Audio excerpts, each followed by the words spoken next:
Hey everyone, welcome.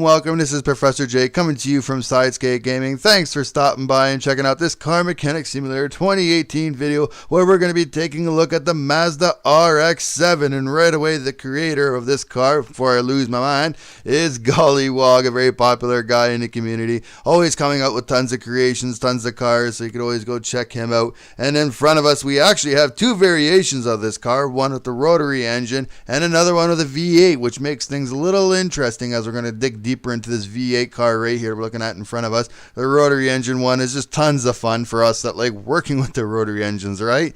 Okay, no, not this guy, but we're going to need to take apart these two cars and see what they have to deliver. So to begin with, I do want to say that there is big differences between the V8 engine and the rotary engine. The rotary engine car was fun to deal with, just like any other rotary engine car we'd find in here with the Mazda DLC. There was no problems, pretty flawless, and just really easy to work with, except putting the rotary engine on the hoist and just going to town on it. The V8 engine, however, is a little different. There was a lot of sort of problems I could find in the front, not huge problems or things you can ignore. And going through the discussion boards and checking out some of the comments, I actually understand what is happening here. This engine was dropped into the car because it's an option in the game for the creator to do.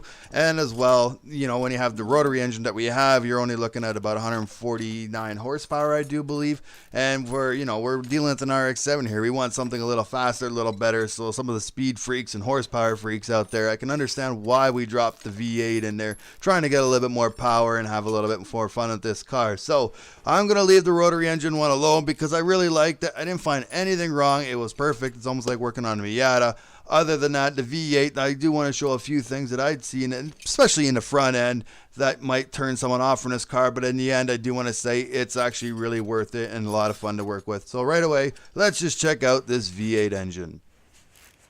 Starting off in the front here, and this is actually a fact for both cars, the rotary and the V8 engine, as we can just see here, we kind of got a dual brake thing going on. Now looking through the discussion board of this car, Gollywog was explaining that he was trying to make it look like a clutch master cylinder, okay? So that's why there's actually two of them there. Comment down below, what do you think? Does that kind of look like it? I get the idea. I understand it. I kind of like it. So he's trying to make something creative there with something that we just don't have. So congrats on that. Always trying to do something a little different. Now we're sitting here taking a look at this bad V8 and we got all sorts of things going on. Now we got up the frame going right through the engine. We also have the steering rack kind of going right through. We just kind of got a lot of things going right through this V8. And I think what's happened here is we actually created the rotary engine type first. So the car fit everything was flawless. And then we drop a V8 and things just don't fit the same. And that could be understandable. But you know what? There's horsepower freaks out there and they need their numbers high. As you can see here, the exhaust right here just ends. There's no continuation on the exhaust system. Doesn't really get to a muffler.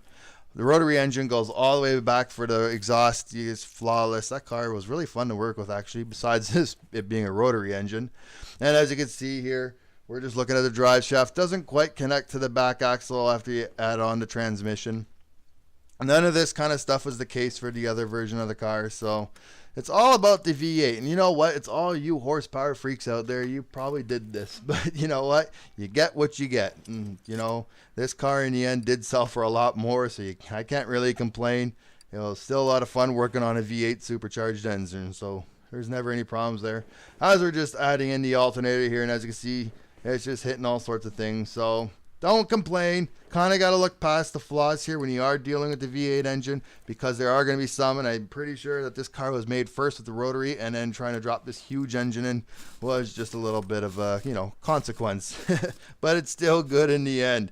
As we're seeing here, I just want to look at the rims, and this was on only the V8 car. I don't know if this is just a freak accident or something has happened. I only noticed this when I was attaching rims and looking at the car. I got a factory Mazda rim, and then we actually had a classic there in the back. Was it a classic or a retro? That caught me off guard, and I actually had to go back here in the clips, and I was showing you, when I was displaying the cars at the beginning of the video, it's actually the same. So as you saw here, the rims in the back are not matching the ones in the front. So I'm not sure if that was just some accident by me. I accidentally stumbled upon this thing, maybe because I got it from the auction and that's just the way it came, but that's what I found.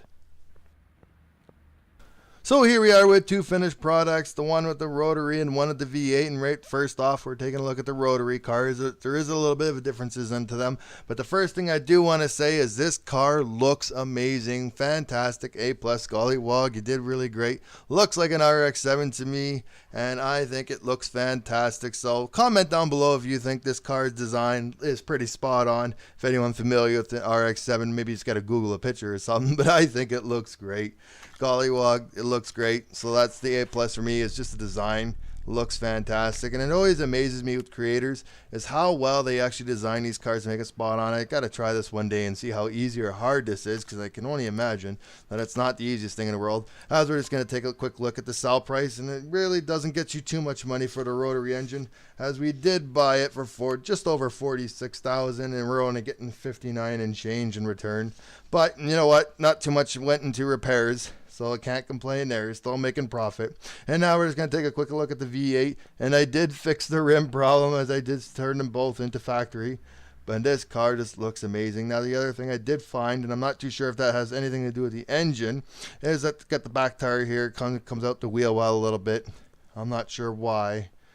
Probably just because of the engine that was dropped in the car, and then it doesn't sit the same way. But inside looks all the same, looks fantastic, just like the other one. And of course, the deal breaker of if you're going to like this car or not comes in the price. And that V8 engine, just what a kicker, huh?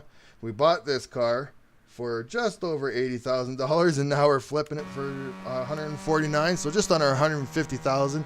That is just amazing stuff. So it's up to you if you're going to like or hate this car, but for me, I like it.